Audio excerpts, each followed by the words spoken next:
My husband and I have been dating since I was 19 and he was 22. We've been married for 6 years now. We have 2 kids and I 6 months pregnant with our third. 2 years ago I found out my dad has stage 3 colon cancer. My dad is my only parent as my mom passed away when I was 12. He's my favorite human in life. Without him DOES and see him as colorful. His laugh is contagious and he gives these big bear hugs that seem to make all of your broken pieces feel like they eased perfectly in place again. Whenever I had a hard day he does not poke and prod and just lets me vent and listens. About 5 months ago we discovered the treatments aren't working for him and in direct quote of the doctor he said months not years. Then he gotten progressively worse and now is losing memory.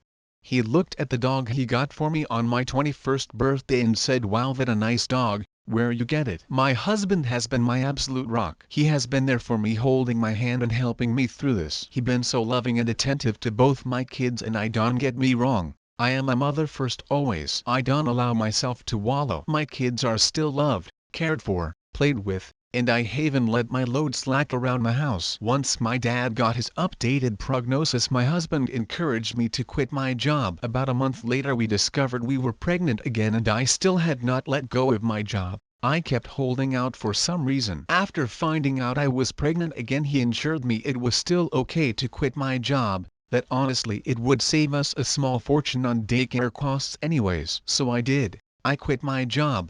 My best friend and I have been friends since diapers. Her family is like my family and vice versa. My mom and her mom grew up together. We always been solid, and right after my dad's appointment when we found out he had so little time left I drove straight to her house and she held me while I cried for hours. If there are soulmates in friend form, she was mine. Thick as thieves is what my mom used to say. This morning as I was up with my 3-year-old, he's sick. My husband's work alarm was going off. He has a few he set, so I turned that one off and gently woke him up. He said he was up late working, so he took the morning off, rolled over and went back to sleep. As I went to turn off the remainder of his alarms I saw a text from my friend on his lock screen that said, "I assuming since there has not been an angry pregnant lady on my doorstep you haven't told her about us yet?" Time froze in that moment. I took his phone and walked away and just read their conversations. 4 months this man has been f***ing my best friend. 4 months these people have been lying to my face. And I know what you going to say. You should seen the warning signs. But I been clutching this phone in my hand for 2 hours and nothing. He has been so loving and attentive to me. But he always has been so kind and gentle. There has been no late night work nights except for once in a blue moon. There has been no lingering touches between them or even glances. They act as they have since the day I first introduced them. How sick is it that she calls him her brother but she screws him? I know so many people get a moment of clarity in situations like this but have none. Aside from being sad about my dad, I haven't changed. I still a loving wife and mother. I still doted on him and my children. I talk to him about how he is doing and how was his day every freaking day. I haven't allowed the ground to swallow me whole. I know what I have to do now, but I just don't want to. I about to lose my family and my support system in one blow. I'll confront him tomorrow. Today I just need this last 24 hours of peace. As for her, I wouldn't give her the satisfaction of a response. I don't care why she did it. She did it and it done. I was always the friend who cleaned up her messes. After today I will cut her out of my life like she never mattered at all. This has to be the hardest storm I'll ever weather, but damn it I know I'll sail through it. If not for me, for my children. Update. Yesterday I scheduled a same-day appointment with my OBGYN and got tested for just about every STI out there. I got the results for most back and they were all negative. There are a few that take up to 2 weeks to get the results back for, so I'll be waiting on those. When I met with my lawyer I brought everything on my end financially wise, including the wills from both my dad and my mom, and I managed to get my hands on his financial documents. He stores his in his office in a locked box. I also brought over everything we had set up financially for my children. While I'm not totally sure if everything, I am pretty confident I got most of it. My lawyer was happy I managed to get my hands on that much. Ruth even handed over her will to me from both her and Bob to ensure I was taken care of in the divorce.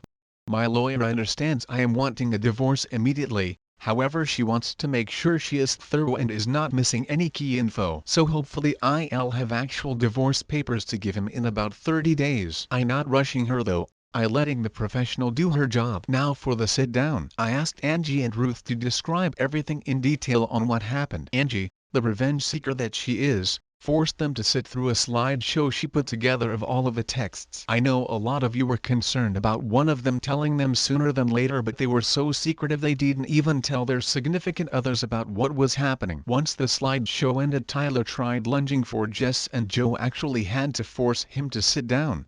Tyler was shouting profanities at Jess and telling her she will regret this. Jess started crying and begging her parents for forgiveness. Bob looked his daughter in the eye and told her he will never forgive her for this. Blood or not, she is no daughter of his. He didn't raise his daughter to be this person. Jess was always a daddy girl, so I think that cut her pretty deep. Jess is in the middle of a divorce herself and her parents were giving her money for her lawyer and they told her she is cut off from them both financially and physically. Tyler's dad was irate. According to Ruth, he looked like he was holding back on throttling him. From there, Tyler went straight home. I know because we have a Ring doorbell camera along with a few cameras in the house for our kids to keep an eye on them when we are not right next to them.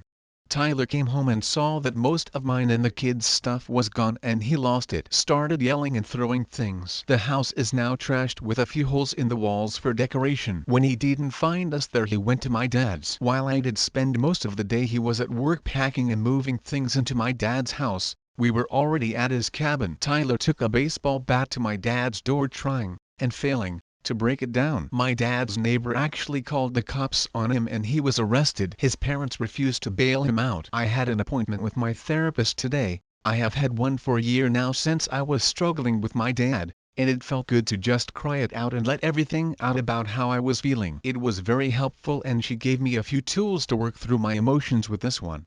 I felt very grounded and empowered leaving my session today. I also planning on setting up my children with a therapist when we get back from the cabin to figure out the best way to deal with telling them. I know people said I shouldn't, but I will be telling them, just in an age-appropriate way. I don't want there to be secrets and lies between us. I always been as open and honest as I can with them, again in the most kid-appropriate way. Just because they is small humans, they is still humans and still deserve the truth. I had a handful of comments telling me I should stay and every man cheats. I should work things out because most of our marriage was good. I refuse to believe all men cheat. My parents were married for 20 years and after my mom passed, my dad never moved on.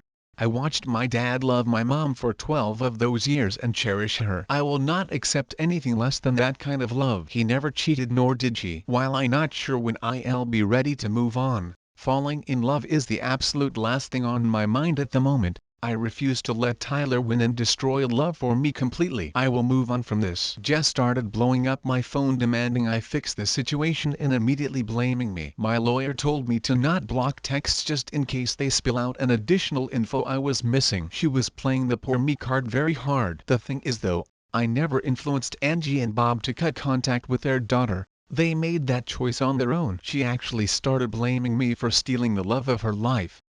I introduced them when Tyler and I started dating, so not sure where that came from, and that Tyler is only with me for the kids. Honestly, I knew she was just trying to hurt me at that point. I didn't give her the satisfaction of responding though. Between her and Tyler I have about 200 missed calls. Tyler went from begging and pleading me to forgive him like I said I didn't have divorce papers to hand him, so he stuck in this unknown gray area. I also asked Angie and Ruth to not say anything about the divorce to him yet, purely just for my satisfaction. Honestly, I know it's slightly petty, but keeping him in that gray area of not knowing is my small revenge to him, to threatening to call the cops on me for kidnapping, telling me Jess was and the only one, bingo, just what I was looking for, to telling me I a stuck-up bitch, to threatening me, to back to begging me for forgiveness.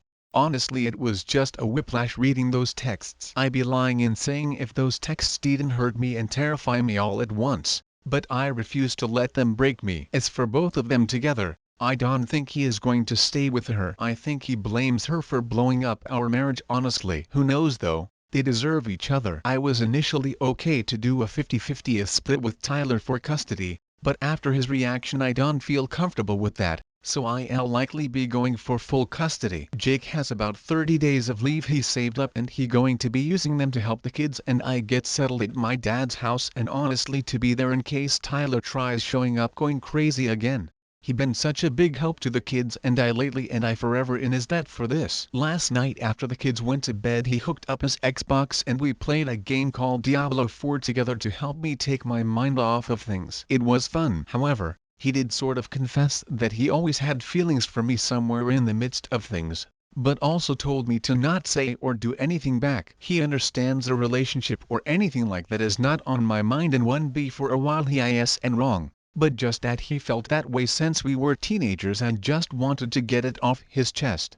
OP, you're admirable. I know it's not easy what you're feeling, but the pain will ease off. Take your time to cry, to mourn the separation and betrayal. The suffering will find an end. Focus on your family and your daddy. Remember, you matter. The lesson I take from this is, keep your important documents organized because we never know what will happen in the future. Wishing you the best. Thanks for listening everyone. If you enjoyed today's story, make sure to give this video a thumbs up and subscribe to Reddit Zone to never miss a future upload.